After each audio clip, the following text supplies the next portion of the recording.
Hi ಪ್ರಿಯ ಸ್ನೇಹಿತರೆ, welcome back to my channel. ಹೊಸ ಕತೆಗೆ ನಿಮಗೆಲ್ಲರಿಗೂ ಸ್ವಾಗತ. ಒಂದು ಮಧ್ಯಾಹ್ನ ಸುಮಾರು 12 ಗಂಟೆಯ ಸಮಯ.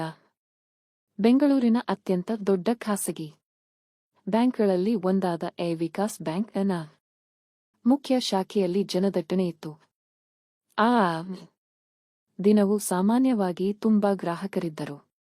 ಅಷ್ಟೊಂದು ದೊಡ್ಡ ಬ್ಯಾಂಕ್ಗೆ ಸರಳ ಬಿಳಿ ಕುರ್ತಾ ಪೈಜಾಮ ಧರಿಸಿ, ತಲೆಯಲ್ಲಿ ಹಳೆಯ ಟೋಪಿ, ಕೈಯಲ್ಲಿ ಒಂದು ದೊಡ್ಡ ಕಂದು ಕವರ್ ಹಿಡಿದು ನಿಧಾನವಾಗಿ ನಡೆದು ಬಂದವರು ಒಬ್ಬ 75 ವರ್ಷ ವಯಸ್ಸಿನ ಹಿರಿಯ ನಾಗರಿಕ. ಅವರ ಹೆಸರು ರಾಮಚಂದ್ರ ಶೆಟ್ಟಿ. ಅವರು ಬ್ಯಾಂಕ್ ಒಳಗೆ ಕಾಲಿಟ್ಟ ತಕ್ಷಣ ಎಲ್ಲ ದೃಷ್ಟಿಯೂ ಅವರ ಮೇಲೆ ಬಿತ್ತು.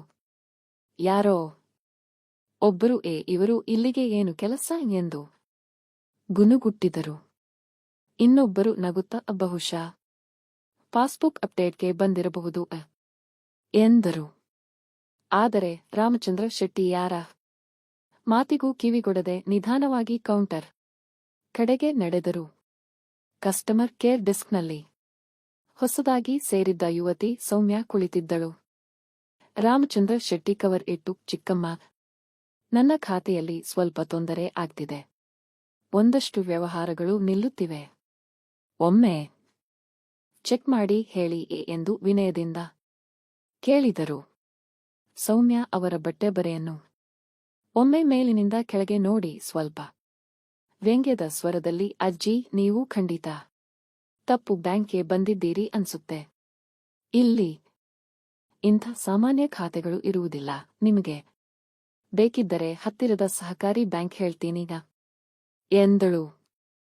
ರಾಮಚಂದ್ರ ಶೆಟ್ಟಿ ನಗುತ್ತಾ, ಚಿಕ್ಕಮ್ಮ, ಒಂದು ಸಲ ಈ ಕವರ್ ಒಳಗಿನ ಪೇಪರ್ ನೋಡಿ, ನಂತರ ನೀವೇ ನಿರ್ಧರಿಸಿ ಎಂದು ಶಾಂತವಾಗಿ ಹೇಳಿದರು. ಸೌಮ್ಯ ತಲೆ ತಗ್ಗಿಸಿ, ಈಗ ಸ್ವಲ್ಪ ಬ್ಯುಸಿ ಇದ್ದೀನಿ ಸರ್, ಕಾಯೋಕೆ ಆಗಲ್ಲ ಅಂದರೆ ಆ ಚೇರ್ನಲ್ಲಿ ಕೂತ್ಕೊಂಡು ವೇಟ್ ಮಾಡಿ, ನಂತರ ಕರೀತೀನಿ ಎಂದು ಕೈತೋರಿಸಿದಳು. ಅಜ್ಜನವರು ಏನೂ ಹೇಳದೆ ಆ ಚೇರ್ಗೆ ಹೋಗಿ ಕುತ್ತಾ ಕುಳಿತುಕೊಂಡರು. ಸಮಯ ಕಳೆದಂತೆ ಎಲ್ಲಾ ಸಿಬ್ಬಂದಿಯೂ ಅವರನ್ನು ವಿಚಿತ್ರವಾಗಿ ನೋಡತೊಡಗಿದರು. ಒಬ್ಬ ಗ್ರಾಹಕ, ಇವರಿಗೆ ಇಲ್ಲಿ ಏನು ಕೆಲಸ?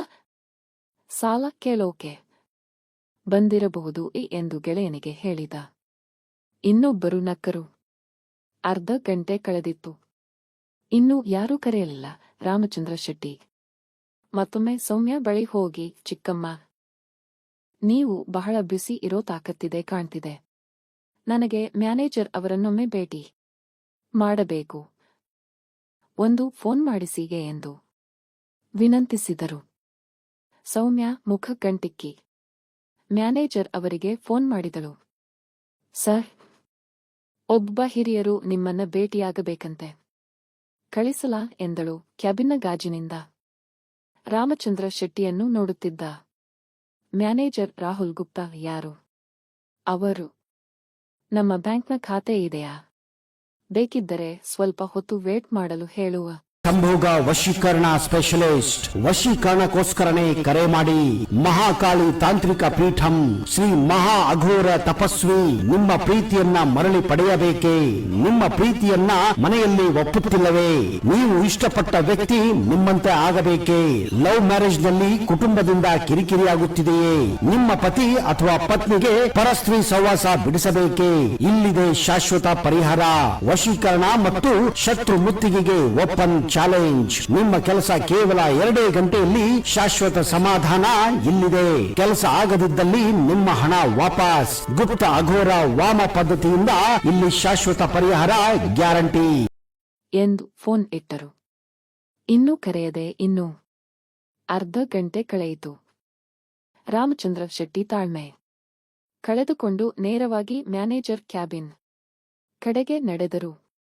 ಅದನ್ನು ಗಮನಿಸಿದ ರಾಹುಲ್ ಗುಪ್ತಾ ಗಾಬರಿಯಾಗಿ ಹೊರಗೆ ಬಂದರು. ಇಬ್ಬರೂ ಎದುರಾಗಿ ನಿಂತರು. ಸರ್, ಈ ಕವರ್ ಒಳಗಿನ ಪೇಪರ್ ಒಮ್ಮೆ ನೋಡಿ. ನನ್ನ ಖಾತೆಯನ್ನು ಚೆಕ್ ಮಾಡಿಯೇ ಎಂದು ರಾಮಚಂದ್ರ ಶೆಟ್ಟಿ ಕವರ್ ಒಪ್ಪಿಸಿದರು. ರಾಹುಲ್ ಗುಪ್ತಾ ಕವರ್ ತೆಗೆದುಕೊಳ್ಳದೆ, ಅಜ್ಜಿ, ನಿಮ್ಮ ಖಾತೆಯಲ್ಲಿ ಬ್ಯಾಲೆನ್ಸ್ ಇಲ್ಲ ಅನ್ಸುತ್ತೆ. ಹಣ ಜಮಾ ಮಾಡದಿದ್ದರೆ ವ್ಯವಹಾರ ನಿಲ್ಲುತ್ತೆ. ಇದೆಲ್ಲ ನನಗೆ ಚೆನ್ನಾಗಿ ಗೊತ್ತು. ನಾನು ಇಂಥವರನ್ನು ಎಷ್ಟೋ ನೋಡಿದ್ದೇನೆ ಎಂದು ಅಹಂಕಾರದಿಂದ ಹೇಳಿದರು. ರಾಮಚಂದ್ರ ಶೆಟ್ಟಿ ಶಾಂತವಾಗಿ, ನೀವು ಪೇ ಒಂದು ಸಲ ಚೆಕ್ ಮಾಡದೆ ಇಷ್ಟು ಖಾತರಿ ಹೇಗೆ ಸರ್ ಎಂದರು. ನನಗೆ 15 ವರ್ಷಗಳ ಅನುಭವ ಇದೆ ಅಜ್ಜಿ. ಇಂಥ ಪ್ರಕರಣಗಳು ದಿನ ಬರುತ್ತವೆ. ದಯವಿಟ್ಟು ಈಗ ಹೋಗಿ, ಇಲ್ಲದಿದ್ದರೆ ಸಿಬ್ಬಂದಿಗೆ ತೊಂದರೆ ಆಗುತ್ತೆಯೇ ಎಂದು ರಾಹುಲ್ ಹೇಳಿದರು. ಅಜ್ಜನವರು ತಲೆ ತಗ್ಗಿಸಿ, ಪರವಾಗಿಲ್ಲ ಸರ್. ಆದರೆ ಈ ಕವರ್ ಒಂದು ಸಲ ಖಂಡಿತ ತೆರೆದು ನೋಡಿಯೇ ಎಂದು ಕವರ್ ಟೇಬಲ್ ಮೇಲಿಟ್ಟು ಹೊರಗೆ ನಡೆದರು. ಬಾಗಿಲಲ್ಲಿ ನಿಂತು ತಿರುಗಿ, ನಾಳೆ ಇದೇ ಸಮಯಕ್ಕೆ ಮತ್ತೆ ಬರುತ್ತೇನೆ. ಆದರೆ ಆಗ ನನ್ನ ಜೊತೆ ಇನ್ನೊಬ್ಬರು ಇರುತ್ತಾರೆಯೇ ಎಂದು ಶಾಂತವಾಗಿ ಹೇಳಿ ಹೊರಟರು. ರಾಹುಲ್ ಗುಪ್ತಾ ನಗುತ್ತಾ, ವಯಸ್ಸಾದವರ ಕೋಪಯೇ ಎಂದುಕೊಂಡು ಉಸಿರು ಬಿಟ್ಟರು. ಸ್ವಲ್ಪ ಹೊತ್ತಿನಲ್ಲಿ ಕವರ್ ತೆರೆದರು. ಒಳಗೆ ಖಾತೆ ವಿವರಗಳಿದ್ದವು. ರಾಹುಲ್ ಒಬ್ಬ ಸಿಬ್ಬಂದಿಯಾದ ವಿಕ್ರಮ್ನು ಕರೆದು, ಇದನ್ನೊಮ್ಮೆ ಚೆಕ್ ಮಾಡಿ, ಏನು ವಿಷಯ ಎಂದು ಹೇಳು ಎಂದರು. ವಿಕ್ರಮ್ ಕಂಪ್ಯೂಟರ್ನಲ್ಲಿ ಖಾತೆ ಓಪನ್ ಮಾಡಿ ನೋಡಿದ. ಕಣ್ಣು ದೊಡ್ಡದಾಯಿತು. ಆ ಖಾತೆಯಲ್ಲಿ ಕೋಟಿ ಠೇವಣಿ ಮತ್ತು ಆ ಖಾತೆಯ ಮಾಲೀಕತ್ವ ಈ ಬ್ಯಾಂಕ್ನ 68% ಷೇರುಗಳ ಮಾಲೀಕ ರಾಮಚಂದ್ರ ಶೆಟ್ಟಿ. ವಿಕ್ರಮ್ ಗಾಬರಿಯಾಗಿ ರಾಹುಲ್ ಬಳಿ ಓಡಿ ಬಂದ. ಸರ್, ಇವರೇ ನಮ್ಮ ಬ್ಯಾಂಕ್ನ ಮುಖ್ಯ ಶೇರ್ ಹೋಲ್ಡರ್. 68% ಶೇಕಡ ಷೇರು ಇವರದ್ದು ಎಂದು ಗದ್ಗದಿತ ಸ್ವರದಲ್ಲಿ ಹೇಳಿದ. ರಾಹುಲ್ ಬೆವೆಯುತ್ತಾ, ಏನಂತೀಯ ಎಂದು ಕೇಳಿದ. ಆದರೆ ಆಗಲೇ ಗ್ರಾಹಕರೊಬ್ಬರು ಬಂದಿದ್ದರಿಂದ ವಿಕ್ರಮ್ನು ಹೊರಗೆ ಕಳುಹಿಸಿದರು. ಮರುದಿನ ಅದೇ ಸಮಯ ಬ್ಯಾಂಕ್ ಬಾಗಿಲು ತೆರೆಯುತ್ತಿದ್ದಂತೆ ರಾಮಚಂದ್ರ ಶೆಟ್ಟಿ ಒಬ್ಬ ಸೂಟ್ ಧರಿಸಿದ ವಕೀಲರ ಜೊತೆ ಬಂದರು. ವಕೀಲರ ಕೈಯಲ್ಲಿ ಬ್ರೀಫ್ ಕೇಸ್. ಎಲ್ಲ ಸಿಬ್ಬಂದಿ ದಿಗಿಲುಗೊಂಡರು. ರಾಹುಲ್ ಗುಪ್ತಾ ಗಾಬರಿಯಾಗಿ ಹೊರಗೆ ಬಂದರು. ರಾಮಚಂದ್ರ ಶೆಟ್ಟಿ ಶಾಂತವಾಗಿ, ನಿನ್ನೆ ನಡವಳಿಕೆ ನೋಡಿ ನಾನು ತುಂಬಾ ನೊಂದಿದ್ದೇನೆ. ಆದರೆ ಇವತ್ತು ನಿನಗೆ ಶಿಕ್ಷೆಯಲ್ಲ, ಪಾಠ. ಈ ಬ್ಯಾಂಕ್ನ 68% ಷೇರು ನನ್ನದು. ಇಂದಿನಿಂದ ನೀನು ಮ್ಯಾನೇಜರ್ ಪೋಸ್ಟ್ನಿಂದ ಇಳಿದಿದ್ದೀಯಾ. ನಿನ್ನ ಸ್ಥಾನದಲ್ಲಿ ಇನ್ನು ಮುಂದೆ ವಿಕ್ರಮ್ ಇರುತ್ತಾನೆ. ನೀನು ಫೀಲ್ಡ್ ಆಫೀಸರ್ ಆಗಿ ಕೆಲಸ ಮಾಡುವೆ ಎಂದರು. ವಕೀಲರು 2 ಆರ್ಡರ್ ಕಾಪಿಗಳನ್ನು ಹೊರಗೆ ತೆಗೆದರು. ಒಂದು ವಿಕ್ರಮ್ಗೆ ಮ್ಯಾನೇಜರ್ ನೇಮಕಾತಿ, ಮತ್ತೊಂದು ರಾಹುಲ್ಗೆ ಡಿಮೋಷನ್. ರಾಹುಲ್ ಕಾಲಿಗೆ ಬಿದ್ದು ಕ್ಷಮೆ ಕೇಳಿದರು.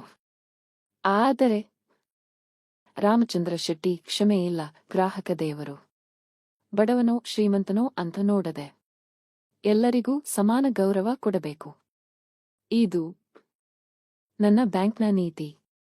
ನೀನು ಅದನ್ನು ಮೀರಿದೆ. ಆದರೆ ನಿನಗೆ ಕುಟುಂಬ ಇದೆ ಎಂಬ ದಯೆಯಿಂದ ಕೆಲಸದಿಂದ ತೆಗೆಯದೆ ಡಿಮೋಟ್ ಮಾಡಿದ್ದೇನೆ. ಇನ್ನೊಮ್ಮೆ ಇಂಥ ತಪ್ಪು ಮಾಡಬೇಡ ಎಂದರು. ಸೌಮ್ಯ ಬಳಿ ಹೋಗಿ, ನೀನು ಹೊಸದು, ಆದರೆ ಮೊದಲ ಪಾಠ ಕಲಿ. ಗ್ರಾಹಕನ ಮುಖ ನೋಡಿ ಅಲ್ಲ, ಅವನ ಖಾತೆಯನ್ನು ನೋಡು. ಎಲ್ಲರಿಗೂ ಗೌರವ ಕೊಡು ಎಂದು ಎಚ್ಚರಿಕೆ ನೀಡಿದರು. ಅಂದಿನಿಂದ ವಿಕ್ರಮ್ ಮ್ಯಾನೇಜರ್ ಆಗಿ ಬ್ಯಾಂಕ್ ಉತ್ತಮವಾಗಿ ನಡೆಯಿತು. ಗ್ರಾಹಕ ಸೇವೆ ಇಮ್ಮಡಿಗೊಂಡಿತು. ರಾಮಚಂದ್ರ ಶೆಟ್ಟಿ ಒಮ್ಮೊಮ್ಮೆ ಸಾಧಾರಣ ಬಟ್ಟೆಯಲ್ಲಿ ಬಂದು ಸಿಬ್ಬಂದಿ ಸೇವೆಯನ್ನು ಪರೀಕ್ಷಿಸುತ್ತಿದ್ದರು. ಇದು ಇವತ್ತಿನ ಕಥೆ. ಇಲ್ಲಿಗೆ ಮುಗಿಯಿತು. ಇದೊಂದು ಕಥೆಯಷ್ಟೇ. ಕತೆ ಹೇಗಿತ್ತು ಅಂತ ಕಮೆಂಟ್ ಸೆಕ್ಷನ್ ನಲ್ಲಿ ಹೇಳಿ. ನನ್ನ ಚಾನೆಲ್ಗೆ ಹೊಸಬ್ಬರು ಆಗಿದ್ರೆ ಸಬ್ಸ್ಕ್ರೈಬ್ ಮಾಡಿಕೊಂಡು ಪಕ್ಕದಲ್ಲಿರುವಂತಹ ಬೆಲ್ ಐಕಾನ್ನ ಕ್ಲಿಕ್ ಮಾಡಿಕೊಂಡು ಆಲ್ ಆಪ್ಷನ್ ಸೆಲೆಕ್ಟ್ ಮಾಡಿಕೊಳ್ಳಿ. ಓಕೆನಾ? ಮತ್ತೊಮ್ಮೆ ಮೀಟ್ ಮಾಡೋಣ ಮತ್ತೊಂದು ರೋಚಕವಾಗಿರುವಂತಹ ಕತೆ ಜೊತೆಗೆ. ಅಲ್ಲಿವರೆಗೂ ಬೈ ಬೈ. ಮೋಡಿ ಸಂಭೋಗ ವಶೀಕರಣ ಸ್ಪೆಷಲಿಸ್ಟ್. ವಶೀಕರಣಕ್ಕೋಸ್ಕರನೇ ಕರೆ ಮಾಡಿ. ಮಹಾಕಾಳಿ ತಾಂತ್ರಿಕ ಪೀಠಂ ಶ್ರೀ ಮಹಾ ಅಘೋರ ತಪಸ್ವಿ ನಿಮ್ಮ ಪ್ರೀತಿಯನ್ನ ಮರಳಿ ಪಡೆಯಬೇಕೇ? ನಿಮ್ಮ ಪ್ರೀತಿಯನ್ನ ಮನೆಯಲ್ಲಿ ಒಪ್ಪುತ್ತಿಲ್ಲವೇ? ನೀವು ಇಷ್ಟಪಟ್ಟ ವ್ಯಕ್ತಿ ನಿಮ್ಮಂತೆ ಆಗಬೇಕೇ? ಲವ್ ಮ್ಯಾರೇಜ್ ನಲ್ಲಿ ಕುಟುಂಬದಿಂದ ಕಿರಿಕಿರಿಯಾಗುತ್ತಿದೆಯೇ? ನಿಮ್ಮ ಪತಿ ಅಥವಾ ಪತ್ನಿಗೆ ಪರಸ್ತ್ರೀ ಸಹವಾಸ ಬಿಡಿಸಬೇಕೇ? ಇಲ್ಲಿದೆ ಶಾಶ್ವತ ಪರಿಹಾರ. ವಶೀಕರಣ ಮತ್ತು ಶತ್ರು ಮುತ್ತಿಗೆಗೆ ಓಪನ್ ಚಾಲೆಂಜ್. ನಿಮ್ಮ ಕೆಲಸ ಕೇವಲ 2 ಗಂಟೆಯಲ್ಲಿ ಶಾಶ್ವತ ಸಮಾಧಾನ ಇಲ್ಲಿದೆ. ಕೆಲಸ ಆಗದಿದ್ದಲ್ಲಿ ನಿಮ್ಮ ಹಣ ವಾಪಸ್. ಗುಪ್ತ ಅಘೋರ ವಾಮ ಪದ್ಧತಿಯಿಂದ ಇಲ್ಲಿ ಶಾಶ್ವತ ಪರಿಹಾರ ಗ್ಯಾರಂಟಿ.